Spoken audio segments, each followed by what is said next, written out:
사순절 22일 하나님의 은혜와 평강이 여러분에게 충만하시기를 기원합니다. 오늘 본문 마가복음 9장 30절에서 10장 31절은 예수님께서 십자가 고난과 부활에 대해 두 번째로 예고하신 단락입니다. 예수님께서 당신의 죽음과 부활에 대해 반복해서 말씀하시는데도 제자들은 그 말을 이해하지 못했죠. 제자들은 예수님의 의중이나 예수님이 제시하시는 하나님 나라에는 별로 관심이 없었기 때문입니다. 오직 예수님을 통해서 자신들이 얻게 될 세상적인 복과 명예와 권력과 지위에 대해서 온통 신경이 집중되어 있었던 것이죠.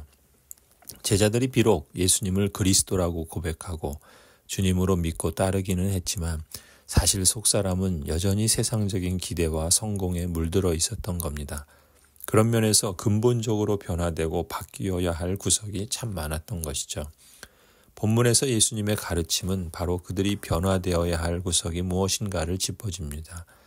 그래서 제자들 사이에 누가 크냐라고 서로 논쟁하며 또 서로 다툴 때 예수님께서는 그것을 기회로 삼아서 그들의 일상의 문제, 삶의 문제, 성에 대한, 지위에 대한, 돈에 대한 문제를 교훈하십니다.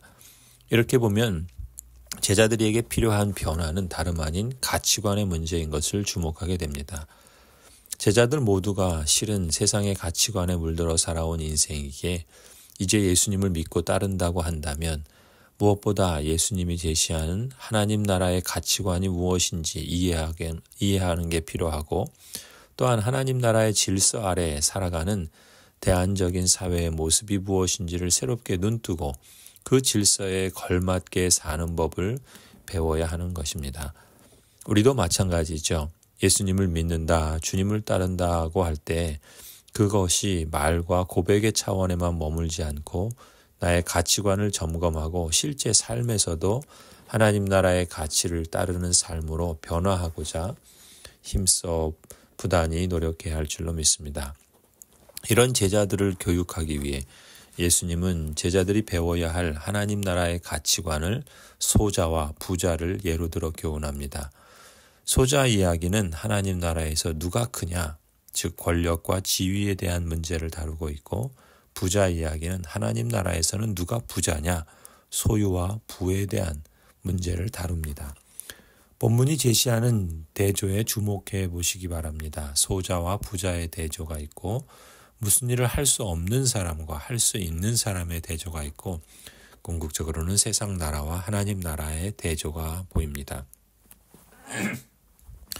먼저 13절에 지역 주민들이 어린이들을 데리고 왔을 때 제자들이 꾸짖었습니다.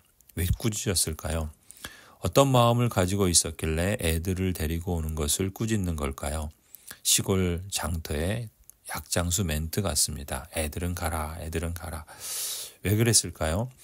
일단 돈이 안 되니까 또는 궁금해서 물어보거나 산만하게 사람들을 집중하지 못하게 만들면 손해니까 그랬을까요?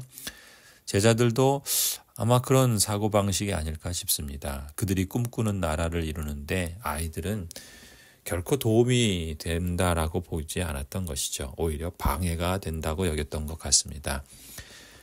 구약에 약속하신 다윗의 왕국, 하나님의 나라를 세우는 데 필요한 건 제자들이 볼 땐 힘없는 어린아이가 아니라 지위와 돈과 힘이었던 것이죠.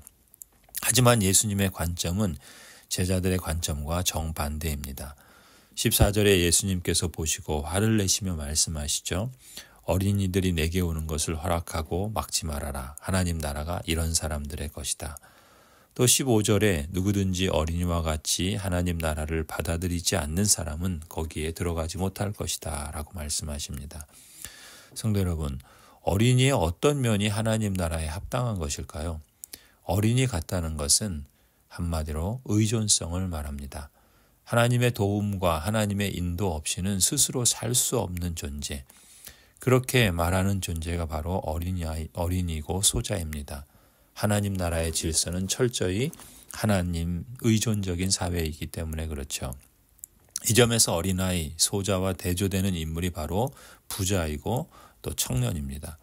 이 부자 청년은 경건하고 부유하고 사회적으로 안정된 직업도 갖고 영생을 추구할 만큼 진지한 사람입니다. 남의 눈을 의식하지 않고 예수님에게 찾아올 정도로 용기도 있고 또한 겸손도 있는 사람입니다.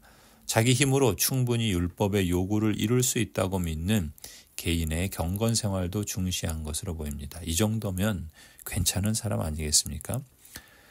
이 부자 청년이 예수님께 질문합니다. 선하신 선생님, 내가 영원한 생명을 얻으려면 무엇을 해야 합니까? 예수님께서 그 부자 청년에게 말씀하시죠. 어찌하여 너는 나를 선하다고 하느냐? 하나님 한 분밖에는 선한 분이 없다. 너는 계명을 알고 있을 것이다. 살인하지 말아라. 간음하지 말아라. 도둑질하지 말아라. 거짓으로 증언하지 말아라. 속여서 빼앗지 말아라. 내 부모를 공경하여라 하지 않았느냐?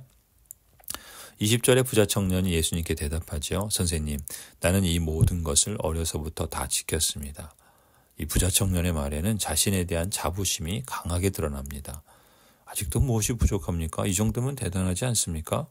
이런 것이죠. 예수님이 보실 때 가장 골치 아픈 사람이 바로 자기를 의롭다고 믿는 사람일 겁니다.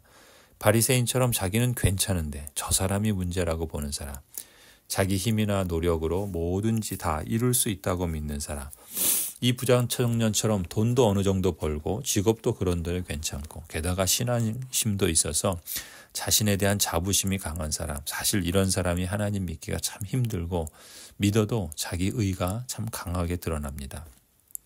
이런 사람이 가진 자부심과 자신만만함은 어디서 비롯되는 것일까요?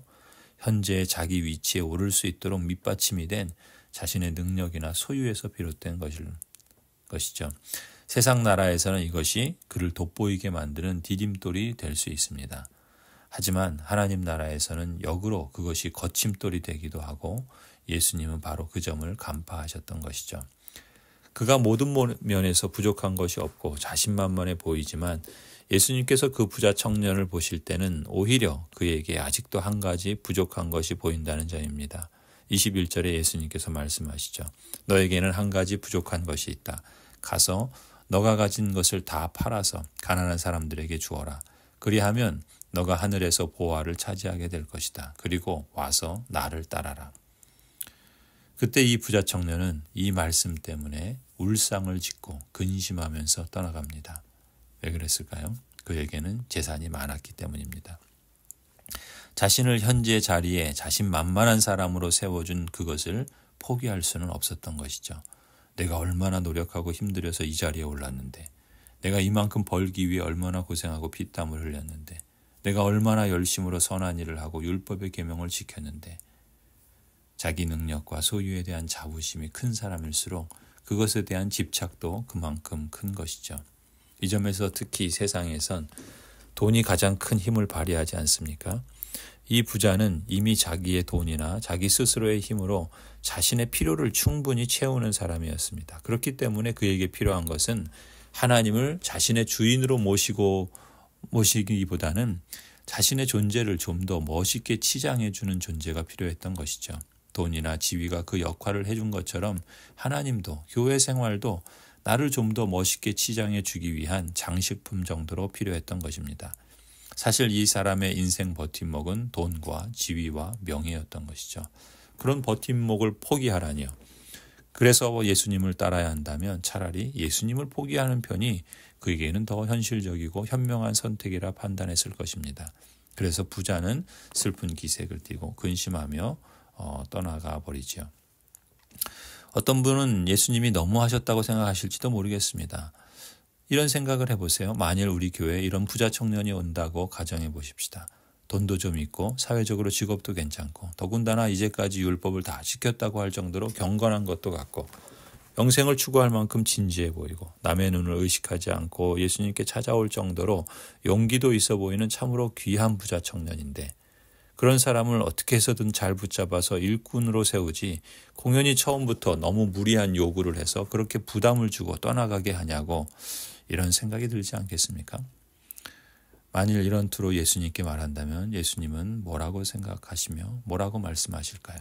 성도 여러분, 오늘 주님께서 여러분 각자에게 말을 걸어오신다면 무엇에 대해 말씀하실까요? 예수님을 믿는다, 주님을 따른다고 할 때 내가 혹 점검해야 할 가치관은 무엇일까요? 실제 삶에서 하나님 나라의 가치를 따르는 삶으로 변화하고자 부단히 힘써야 할 영역이 무엇인지 우리 자신에게 물어보며 거기서 진보를 나타내는 성도 여러분이 되시기를 간절히 축원합니다. 아멘.